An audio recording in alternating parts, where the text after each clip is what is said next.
அஸ்ஸலாமு hope you all are doing good. நம்ம நல்லூர் ட்ரெண்ட்ஸில் இன்றைக்கி பார்க்க போகிற ரெசிபி ரொம்ப ஃபேவரட்டான ப்ரான் பிரியாணி தான் பார்க்க போகிறோம். சீக்ரெட்டான ஒரு பொருள் சேர்க்க போகிறோம். அதனால் முடிஞ்ச அளவுக்கு வீடியோ ஸ்கிப் பண்ணாமல் பார்த்தீங்கன்னா யூஸ்ஃபுல்லாக இருக்கும். இப்போ வாங்க வீடியோக்குள்ளே போகலாம்.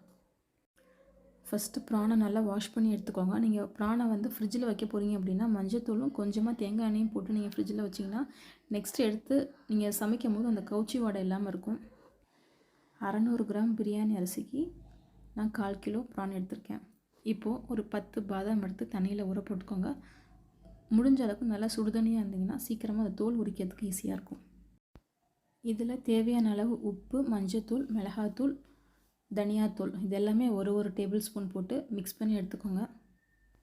இது ஒரு 1 ஹவர் கிட்ட நல்லா ஊறிட்டு இருக்கட்டும். இதுக்கப்புறம் பிரியாணி அரிசியை நீங்கள் 1 மணி நேரம் ஊற வச்சுக்கோங்க. ஒரு 45 மினிட்ஸ்லேருந்து 1 ஹவர் கிட்ட ஊற வைக்கலாம், தப்பு கிடையாது. இந்த ரெசிபிக்கு 4 மீடியம் சைஸ் வெங்காயம், 4 மீடியம் சைஸ் தக்காளி, 100 கிராம் தயிர், உங்கள் காரத்துக்கு ஏற்ற மாதிரி பச்சை மிளகாய் சேர்த்துக்கோங்க. அப்புறம் மல்லி இலை, புதினா. ஒரு சின்ன கதை ஒன்று ஷேர் பண்ணணும்னு தோணுச்சு. ஆங்கரிங் இருக்காங்கள்ல, பேட்டி எடுக்கிறவங்க, அவங்க ஒவ்வொரு கடையாக பேட்டி எடுத்துகிட்டு வர்றாங்க. அப்போது டெய்லர் ஷாப்புக்கு அந்த தைக்கிறவங்க கிட்டே கேட்டாங்க, உங்களுக்கு இந்த ஷாப்லேயே என்ன பிடிக்கும் அப்படின்னு சொல்லிட்டு. கேட்குறவங்க ஒரு பதில் யோசித்து வச்சுருப்பாங்களா, இதுதான் சொல்லுவாங்க அப்படின்னு சொல்லிட்டு. அதுக்கு ஆப்போசிட்டாக அவர் வேறு ஒரு பதில் சொன்னார். ஸோ அதை கேட்டோன்னா இவங்களுக்கே ரொம்ப ஷாக் ஆயிடுச்சு. Back to recipe. நான் காமிச்சிருக்க எல்லாத்தையுமே ஃப்ரெஷ்ஷாகவே அரைச்சி எடுத்துக்கோங்க. இது 1 கிலோக்கான அளவு. நீங்கள் பாதியை இப்போவும் நெக்ஸ்ட்டு செய்யும் போது நெக்ஸ்ட் நீங்கள் யூஸ் பண்ணிக்கலாம். கீ ஊற்றி அதில் நீங்கள் ஃப்ரை பண்ணிங்கன்னா உங்களுக்கு ஸ்மெல் ரொம்ப சூப்பராக இருக்கும், டேஸ்ட்டும் நல்லாயிருக்கும். ரொம்ப மொறுமொறுன்னு ஃப்ரை பண்ணாமல் கொஞ்சம் சாஃப்டாக ஒரு 80% வெந்தோடனே நீங்கள் எடுத்து வச்சுருங்க. ஸோ பார்த்திங்கன்னா எனக்கு அரைச்சோன்னே இந்த அளவுக்கு வந்திருக்கு.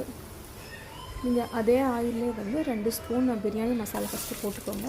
அதுக்கப்புறம் வெங்காயம் போட்டு நல்லா வதக்கி எடுத்துக்கோங்க. அந்த கலர் உங்களுக்கு ரொம்பவே சூப்பராக இருக்கும். Back to story.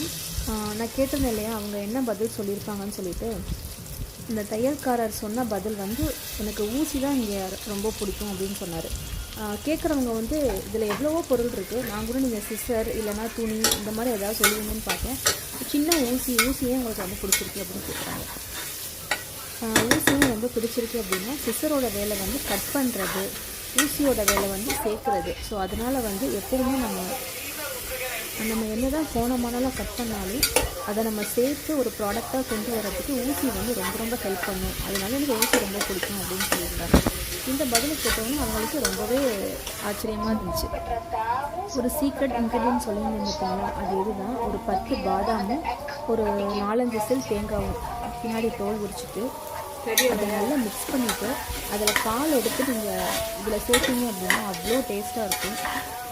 நீங்கள் பாதாமுக்கு பதிலாக கேஷ்யூ போட்டாலும் ஓகே தான், பட் பாதாம் தான் உங்களுக்கு அந்த ரிச் லுக் கொடுக்கும். நம்ம சேம் எண்ணெயிலே செய்கிறதுனால நல்லா பிரியாணிக்கு ஒரு கலர் கொடுக்கும், அவ்வளோவா காரம் செல்லாது. ஸோ அதனால் 2மே ஒன்று தான் போட்டேன். அதுவும் ரொம்ப ஜாஸ்தியாக இருக்கக்கூடாதுன்னு அந்த ஒன்றையுமே எடுத்துட்டேன். உங்களுக்கு காரத்துக்கு ஏற்ற மாதிரி நீங்கள் போட்டுக்கோங்க. இதே மாதிரி தாங்க நம்ம வாழ்க்கையிலையும் எப்போவுமே பிரித்து வர வேலையை பார்க்காம நம்ம சேர்ந்து நம்ம வளர்ந்தோம் அப்படின்னா நமக்கு இன்னுமே வளர்ச்சி ஜாஸ்தியாக இருக்கும். ஊசி மாதிரியே நம்மளுடைய மூளையும் நல்லா ஷார்ப்பாக வச்சுக்கிட்டு ரிலேஷன் எவ்வளோ தான் கோணமானாலாக இருந்தாலும் அதை சேர்த்து வைக்கும் போது நமக்கு இன்னுமே ஒரு ஹாப்பினஸ்ஸான லைஃப்பை நம்ம லீட் பண்ணலாம். ஸோ ஸ்டோரியும் அவ்வளோதான். இஞ்சி பூண்டு பேஸ்ட்டு ஒரு 2 ஸ்பூன் எடுத்திருக்கேன். அது நல்லா பச்சை வாசனை போகிற அளவுக்கு நல்லா வதக்கிக்கோங்க. நம்ம எடுத்து வச்சுருக்க பாதாமையும் தேங்காவையும் அரைச்சி பால் எடுத்து சேர்த்துக்கோங்க. நல்லா நைஸாக அரைச்சிக்கிட்டிங்கன்னா நீங்கள் பால் எடுக்காமல் அப்படி கூட சேர்த்துக்கலாம்.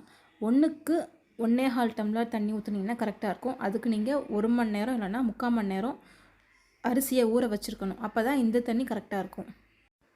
அப்போ தான் அரிசி நல்லா உதிரியாக குலையாமல் வரும். அரிசி போடுறப்ப வீடியோ ஆனில் இருக்குதுன்னு நினச்சேன், பார்த்தா ஆனில் இல்லை, ரெக்கார்ட் ஆகாமல் இருந்திருக்கு. நம்ம சேனலை இப்போ தான் ஃபஸ்ட் டைம் பார்க்குறீங்க அப்படின்னா மறக்காமல் சப்ஸ்கிரைப் பண்ணுங்கள், ஷேர் பண்ணுங்கள், நோட்டிஃபிகேஷன் பட்டனை ஆன் பண்ணி வைங்க. பாருங்கள், நல்லா உதிரியான ப்ரான் பிரியாணி குக்கரில் வச்சுமே எவ்வளோ சூப்பராக இருக்குது பாருங்கள். இதே அளவு தான் நீங்கள் சட்டியில் வச்சாலும் இதே பதத்தில் வச்சிங்கன்னா சூப்பராக இருக்கும்.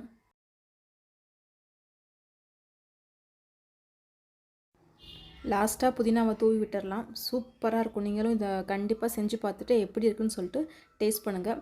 கடைசியாக நம்ம கொஞ்சமாக எடுத்து வச்சுருந்தோம்ல அந்த ப்ரானை மேலே போட்டு சர்வ் பண்ணிடலாம்.